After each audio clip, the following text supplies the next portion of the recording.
Hi guys, my name is Christine and I'm a dating, relationship and personal development coach.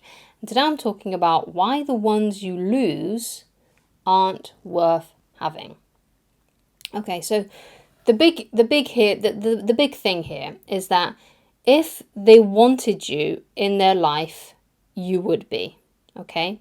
People that care about you, people that love you, people that respect you, people that want you around will do what they can basically to keep you in their life. They will put in the effort. And if they're not putting in the effort, right, and you're the one that's always trying to bend themselves to get that person to make the effort, or you're the one that's always trying and pushing, right, and, it doesn't have to be with just dating and romantic relationships. It's the same with friendships as well, right? If you're the one that's always putting in the effort, if you're the one that's always messaging first, if you're the one that's always having to arrange things, if it's you that's always the one that's having to keep the relationship alive and keep it going, right, then it's not for you. Because when it comes to relationships and dating, things should be effortless, right?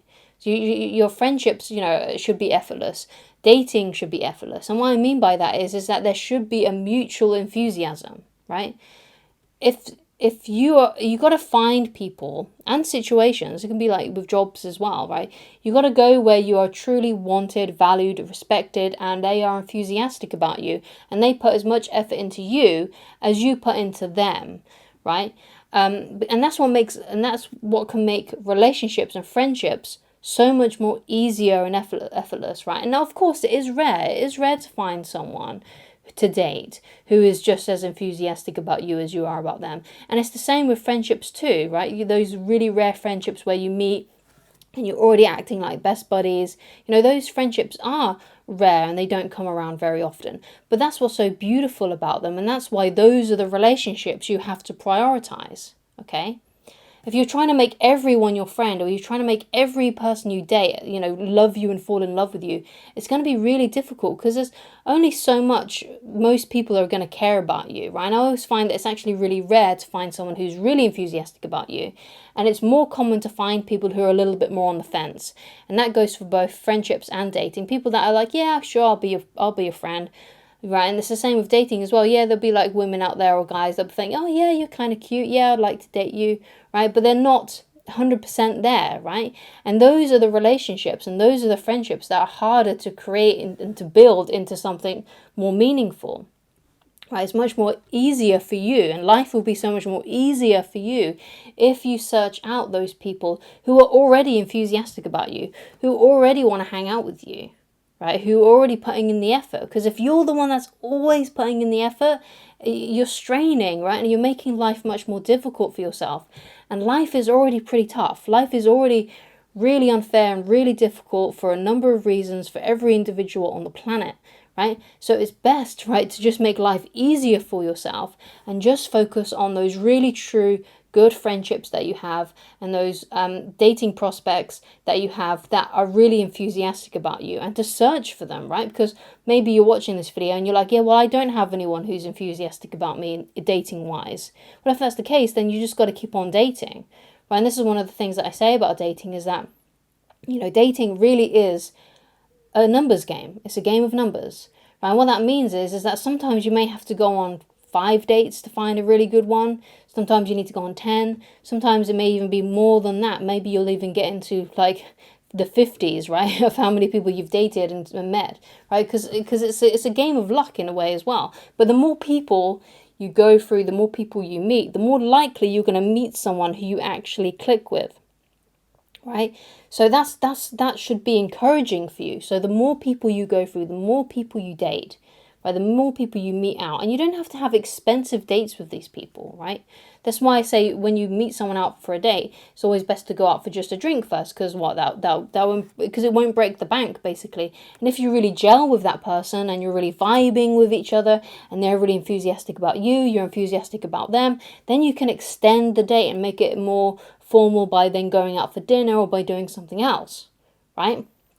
But essentially what you've got to realize is that, if you keep on going out with people, if you keep on meeting out new people for drinks and getting to know people, what you'll find is that eventually you will find those rare people, right, who are as enthusiastic about you as you are about them, right? Who are going to put in the effort, who are interested in you, who are pursuing you sometimes just as much as you're pursuing them, or sometimes even more, right? Now, of course, there are going to be occasions too where you meet someone who's really enthusiastic about you and you're not so much about them, and then you'll know that's not the person for you either.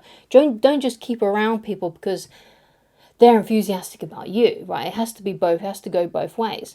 But that's the cool thing about dating, right? Is that you can find the right person for you. You can find someone who likes you just as much as you like them. All you need to do is just keep on meeting people, and eventually you will find someone, right? Even someone who believes that they're the most ugliest person on the planet, if they keep on dating and they keep on meeting new people, eventually even they are going to find someone who thinks that they're the bee's knees, right? Who thinks that the world revolves around them, who's the greatest thing since sliced bread, whatever, right? That even people who perceive themselves as ugly will find that person if they keep on meeting people, because it's just about persistence and it's about numbers, right? Now some people might be able to find someone like that much quicker because maybe their looks get them through the door or something like that. But even people who are average looking, and even those people that perceive themselves as ugly, can get and find someone good for them. And you can see that. I mean, we've all met people who are dating someone, like maybe someone who's like really drop dead gorgeous, and they look like, I don't know, like a gorilla or something. They don't look very handsome, or they don't look very beautiful or whatever, and you're wondering how the hell they got their partner, right? We've all met people like that, and it's because there really is someone for everyone, right? So even if you perceive yourself as not a catch and not very good looking, you can still find someone if you date enough people and you meet enough people, right? And you don't give up, right? You have that persistence, okay? Right? So another reason why the ones you lose aren't worth having is because one of my favorite quotes is, if you got to force something, then it's probably shit, right? So if you're trying to force something with someone, right, it's probably not going to be the best relationship. It's not going to be a good relationship, whether that's a friendship or a dating prospect, right? So that means it's going to be much more difficult for you. And you want, like I said, you want life to be as easy for you as possible, right? So it's not worth the effort. They're not worth the effort. They're not worth the heartache. They're not worth the time, because it's better for you to spend time with people who it's more effortless with. And it's not the self-respecting thing to do to try and try and force people into your life who don't want to be there or are just not that enthusiastic about you. It's not a good idea to do that, right? Go to places where you're respected, where you're wanted, where you're valued, where people are enthusiastic about you, right? Because if you're doing the opposite and you're trying to make friends with and you're trying to date people who aren't that interested, right, that just shows to me, and it shows to the rest of the world, how you want to be treated. And that's why you'll probably find that more people will come into your life who don't care about you, right? And so you really got to start taking care of yourself and caring about you and caring about who you have in your sphere and in your circle, right?